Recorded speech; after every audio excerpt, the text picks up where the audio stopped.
They called it the dumbest plan in Los Angeles. Release hundreds of eagles to deal with rats. And memes wrote themselves, but why did they do this? Rats. The alley you cut through. The bin you roll to the curb. The booth you avoid at dusk because something skitters. Los Angeles is dealing with an unwelcome title. It's been named the city with the biggest rat problem in America. That's the daily story.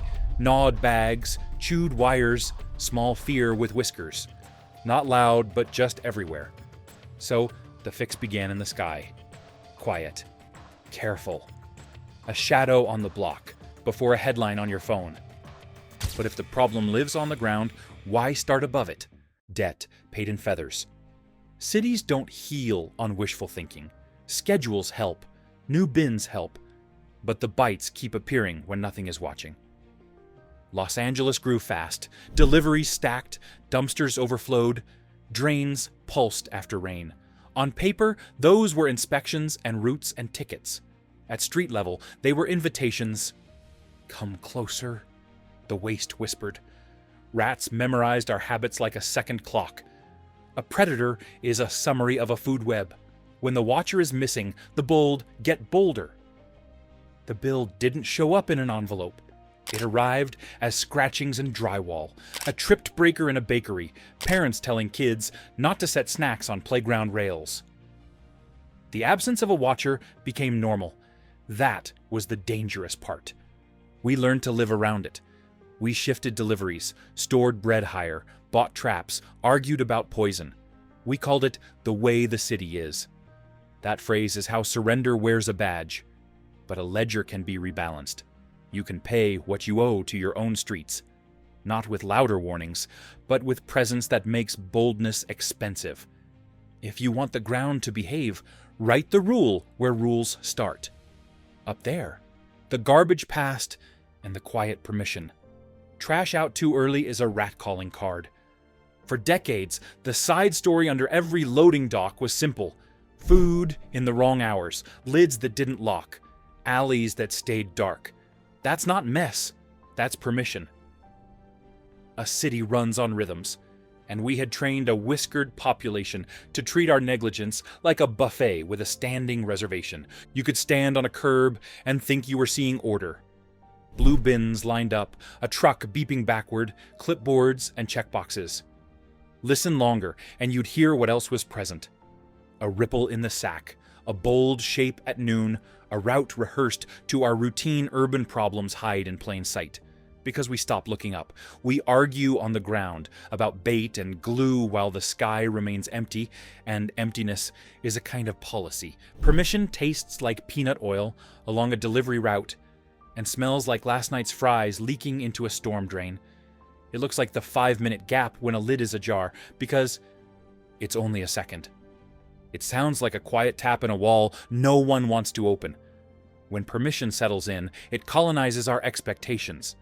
We say, they're everywhere, and forget to ask why. Remove permission, add pressure. That's the equation. Without pressure, the neatest plan on paper is just paper. The throne left empty. Nature doesn't leave vacancies unfilled. If a raptor doesn't write the rule, rodents do. With few big silhouettes over the grid, rats rewrote rush hour, daylight dashes, sidewalk sprints, confidence at noon. They learned to cross open space like they owned it, because nothing above disagreed. A street is a script, and every character needs a counterpart. Cars need lanes, people need crosswalks, rodents need a reason to stay hidden.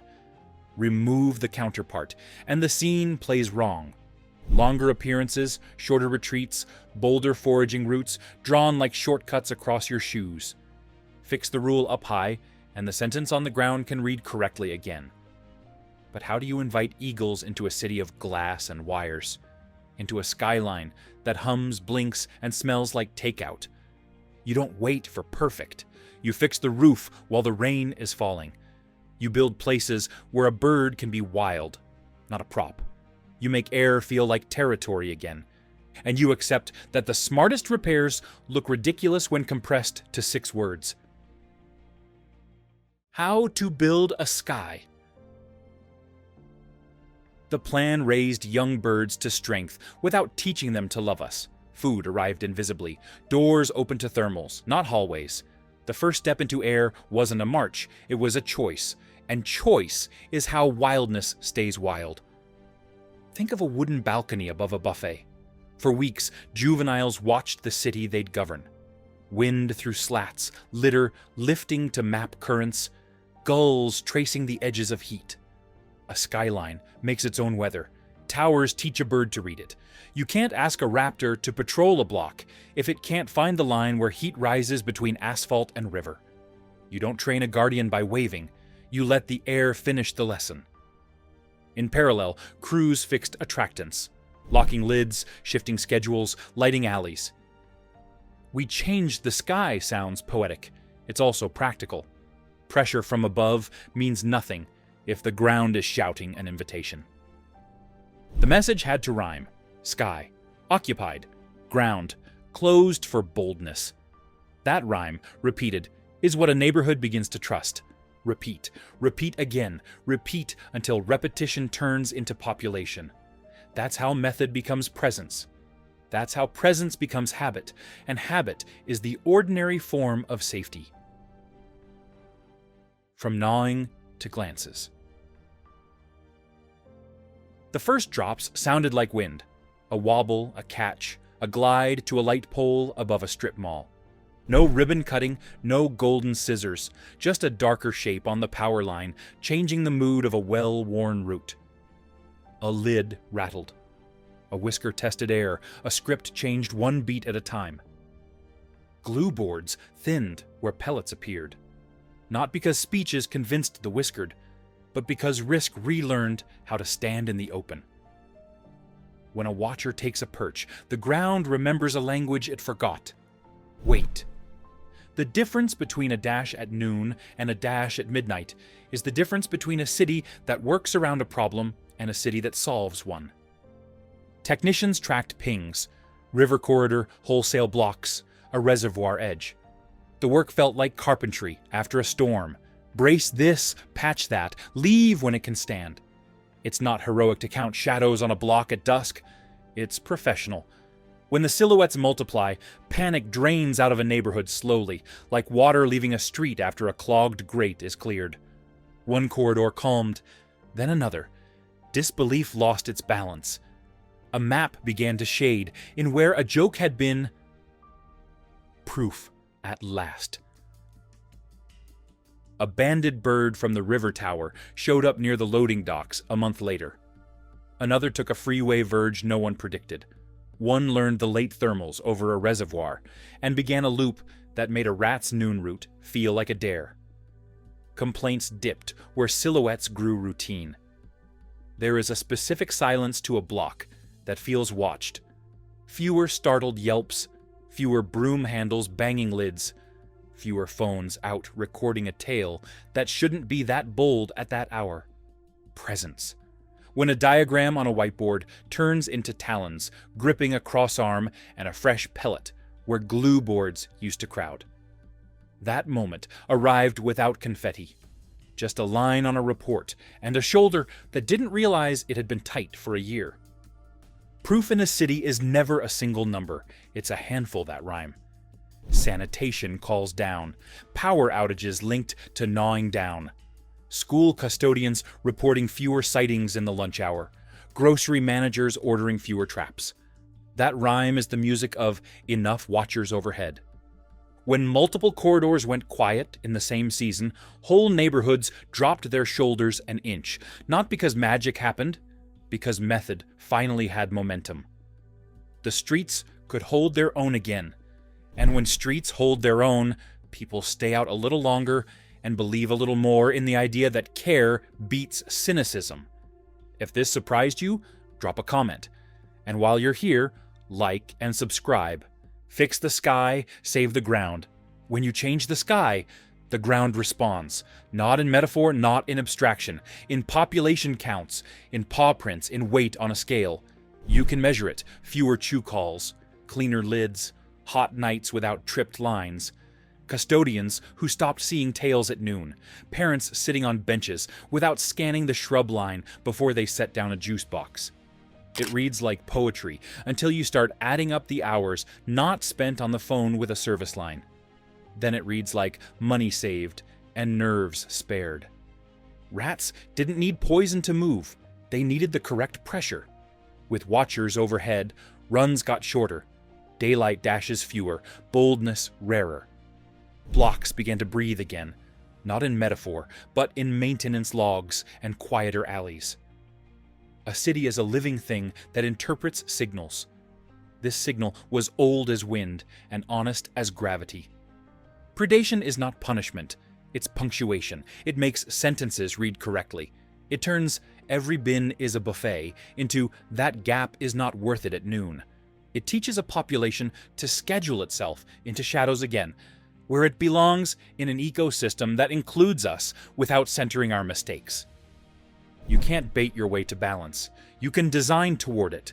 The sky is design. It's zoning for behavior. The math behind the meme. Hundreds isn't one day. It's years, seasons, ridgelines, reservoirs, river bends. Votes for a future, cast bird by bird until the sky makes its own case. No single photo shows the work. A spreadsheet does. And a grandmother who notices that the alley behind her building is not the same character it used to be. In the story she tells her grandchild before bed. Hundreds, because a city is large and habits are larger. Hundreds, because the first presence teaches caution, and the next presence teaches that caution has a range, and the next makes boldness expensive enough to feel like a mistake hundreds, because you patch not a hole but a pattern. People said it was theatrical. They were half right. Theaters run on cues. We had been giving the wrong ones. The plan rewrote the cue sheet. Dark for permission, light for warning, quiet overhead for boldness, shadow overhead for restraint. Once the cues align, the actors take the stage differently. Even the ones with whiskers. The meme was brief. The math is durable. That's how you tell the difference between a stunt and a system. The hands behind the wings. Behind every dot on the map is a person who knows the rattle of a bin lid in crosswind. A person who can read a heat shimmer over asphalt. A person who has learned that moving slowly on a ladder is the fastest speed because it keeps trust intact. There is a driver who times a delivery past dawn to avoid a pattern that taught the wrong lesson. There is a climber who can look at a pole and see the safe route, and the foolish one, who knows a nest box must face a certain way or a thermal will bully it all afternoon. There is a veterinarian with a hand like a metronome for a chick's breathing, who can tell by the weight if a bird is more muscle than hope yet. There is a class on the boulevard cheering for a bird they only know from a camera. There is a neighbor who stops propping the lid with a broom handle because a flyer by the mailbox explained why just for a second becomes dinner. Someone's grandmother remembers when the skyline had silhouettes at dusk. Someone's grandchild now knows that shape as a normal sight, not a miracle. Morning in the city starts like a machine waking. Compressors coughing, trucks turning, dogs pulling, crows debating. On a certain crossarm, a shape that once belonged only to postcards settles, like an old word remembered. The bird blinks into the heat. The block recalibrates. Hours pass that look like nothing to a casual glance, and everything to the lives involved. A rat tests daylight, misreads it, vanishes sooner. A worker opens a side door, doesn't flinch. A line supervisor notes no trip on the circuit. The sum of small normal things is called safety. The internet will ask for a dramatic clip. The work prefers a daily one, 30 seconds in which nothing happens that used to happen all the time. Myths, maps, and how a city learns to breathe again. Myths cling to any plan bold enough to actually work. The easiest way to defeat them isn't defensiveness, it's clarity. They dumped birds, people said, imagining crates, chaos, and a headline written in panic. But the truth is disappointingly methodical for anyone who loves drama.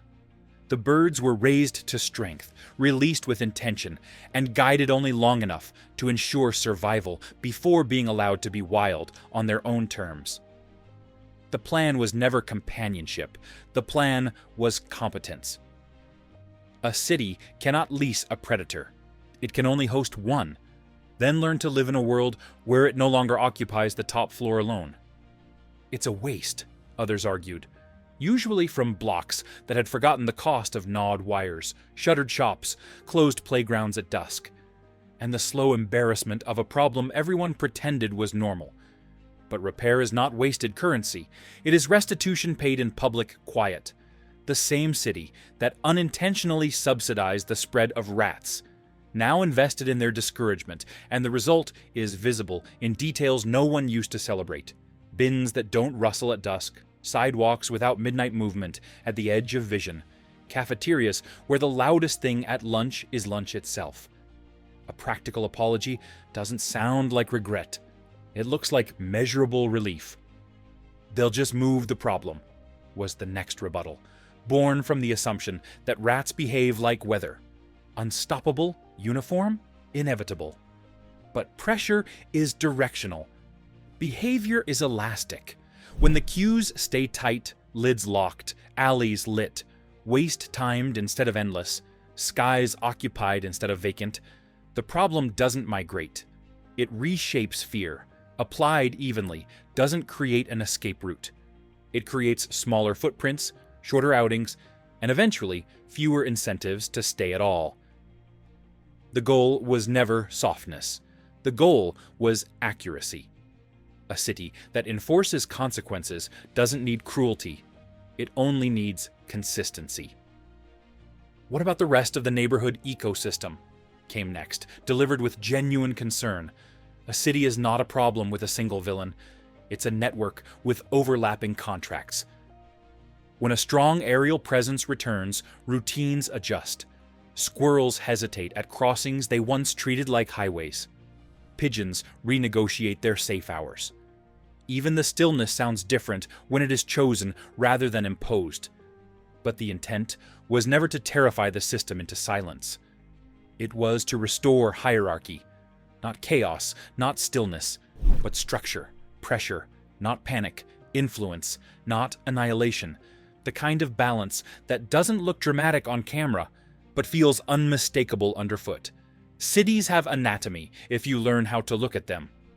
Corridors are the veins, river edges, reservoir rims, freight-torn alleys, the invisible highways of wind flowing above freeways, and between buildings birds map them by instinct, long before humans notice them by consequence. When one of these corridors holds a pair, everything nearby inherits a new gravitational law. Rats don't rely on courage. They rely on openness. Corridors interrupt openness. They take long, safe routes and break them into fragments, turning what used to be casual into conditional. Bold becomes brief, brief becomes rare, rare becomes remembered instead of expected. Territories, too, are misunderstood. They are not borders drawn in chalk. They are repetitions visible enough to change behavior. A pair nesting above an industrial row doesn't punch a clock, doesn't file paperwork, doesn't demand compliance. It simply appears often enough that avoidance becomes instinct. Presence, when predictable, becomes a policy. We like to name these territories now, as if giving them labels helps us believe the story happened. But lived reality learned them faster than language ever could. There's no equation residents recite, no ecological chart mounted on a bus stop. People describe the transformation in sentences small enough to fit in a sigh. It's calmer now. And calm, after years of tension, is not the absence of something. It is the return of something long missing, a city that feels like it belongs to the awake again. Work that looks like waiting. There is a kind of labor that reads as inactivity to the untrained eye, standing off to the side and letting the right thing learn the place. It's hard on impatient hearts. It's beautiful on a map 5 months later. Waiting for a bird to decide is not the same as doing nothing. It's counting, logging, adjusting, stepping back again. It's swapping a bolt on a tower so a perch doesn't chatter in afternoon wind. It's changing a light angle so moth swarms don't rehearse the wrong choreography under a favored crossarm. It's calling a restaurant manager to thank them for keeping the gate shut, even when the lunch rush tried to pry it open with a trash bag and a shrug. Work that looks like waiting is also teaching. A flyer on a mailbox about timed exposure. A sign by a school gate that turns a child into a scientist. If you see this band color, tell us. The city becomes a distributed field team without realizing it. People think a big plan needs big gestures. The best plans need many small ones. Repeated. Feathers do the visible part. Habits do the rest. Ordinary scenes that used to be impossible. A kid leaves a sandwich on a park bench while they tie a shoe. Nothing visits in the next 20 seconds. That used to be rare enough to record. Now it's just Tuesday. A deli owner stops keeping a broom by the back door because he doesn't need to bang the lid anymore at noon. He keeps it anyway, out of habit. Old expectations take longer to fade than new rules take to hold. A lineman goes a week without a gnaw-related outage call on a baking stretch that used to pop something every 2 days. He doesn't attribute it to birds. He attributes it to luck. He's half right. Luck that has been engineered is called design. A custodian erases a note on a staff whiteboard. Check the planter before lunch. Erasing a sentence can feel like erasing a decade. It's also how new decades start. None of this makes a clip.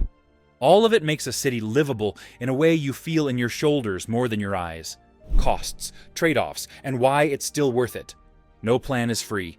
Towers need maintenance. Birds get injured. Conflicts happen at edges where a wild thing and a human thing want the same perch. The work is honest about this. Or it isn't work. Trade-offs are better than consequences. A tower that needs a bolt replaced is less expensive than a bakery that needs a power board replaced, because a line tripped and inventory spoiled. A call to an urban wildlife team at dusk is cheaper than a pattern of emergency calls at midnight from 3 blocks, because the same fearless route kept succeeding. There are also the stories we don't get if we don't try. A class that learns to count band colors is a class that sees their block as a system. That's civics, disguised as science. A teenager who grows up with a watcher on their route is a teenager who will expect their city to care about design. That's politics disguised as pride. You can measure dollars saved. You can also measure the quieter thing. Cynicism melting just enough that a neighborhood committee tries again at the thing they failed at 3 years ago. The sky is an infrastructure project you can see without a ribbon cutting. Questions people ask in line at the coffee shop. Isn't this dangerous? The bird is not a drone. It isn't on a leash. But danger is the wrong word. The right word is wild. Wild doesn't mean reckless. It means alive and busy with its own rules. Those rules, written correctly, save us work. Why eagles and not owls or hawks? Owls work the night shift. Hawks work the day shift. Eagles write the headline in silhouette, big enough that even a rat takes it personally from far away. The point isn't a single species. It's a posture, top-down pressure that turns courage into caution across an entire schedule. What if the rats just adapt? They will. Everything adapts. The plan bets on something older than adaptation. Energy budgets. Open runs under watchers are costly. Costly behavior fades when cheaper, safer routes exist at other hours and in other places. Our job is to make the cheap route the one that leaves people alone. Isn't sanitation the real solution? Yes, and no sky can fix an open buffet, no ground can stay clean without a signal from above that says, "Not now." Systems beat singular answers. That's the lesson. Keep both hands on the wheel. What now? Maintenance, not miracle. Corridors with active territories most years. Juveniles choosing perches like first apartments. Success measured in ordinary scenes that used to be impossible. The update you want is boring. We check the tower. It's fine. Boring is the banner you want flying over a city that remembers what it's like to be watched. Keep lids locked. Keep alleys lit. Keep the sky present. The fix isn't about making nature gentle. It's about making it accurate. Accuracy is less thrilling than crisis. That's why it wins. There will be setbacks. A storm will shear a limb that held a good perch. A young bird will misjudge a crosswind and need a rescue. A block will get sloppy after a festival weekend, and permission will sneak back in for a night. Setbacks are not verdicts. They are maintenance calls. A city that knows the difference is a city that stays okay. Look up, then forward. Responsibility is a grip. Repair is a method. Hack towers, perch builds, fostering, tracking. Small enough to carry, big enough to matter. You don't need to be on a crew to help. Close the lid. Don't prop it. Just a second. Light the alley. Call in the dump. Teach a child to notice the band color and the shape of a silhouette without chasing it. These are civic habits wrapped in small errands. Awe fuels habits. A raptor carving wind over your block makes people do the boring things well. Boring is the backbone of safety. What you love, you defend. What you witness, you remember.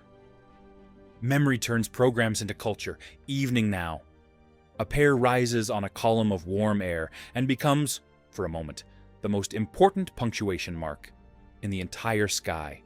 Somewhere, a shop owner locks up without checking the mop sink for movement. Somewhere, a student rewinds a clip and identifies a banded bird by sight for the first time. Somewhere, a technician logs a data point and smiles, because it means another checkbox marked normal.